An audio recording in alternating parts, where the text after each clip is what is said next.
ఇప్పటిదాకా రాలేదా రా? ఇప్పుడు వస్తుందా?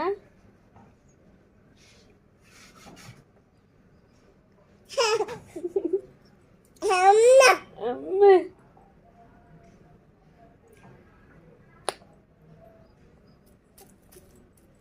తాగు, నువ్వు తాగు ఇక. పట్టుకో, నువ్వు పట్టుకోవా? పట్టుకో, పట్టుకొని తాగు. బాగా నోట్లా పోతుందిరా. అసలు బాటిల్ పైకి లేపితే కదా ఆయన మూతులకి పోవడానికి నోట్లకి. మనం అంటే పైకి లేపుతాం కాబట్టి పోతుంది.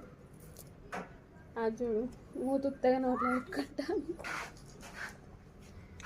తాగుపోతు కానీ అవుతానవరా నువ్వు. అన్న కింద ఉండండి అన్న. పట్టిగా నేను పోయినా.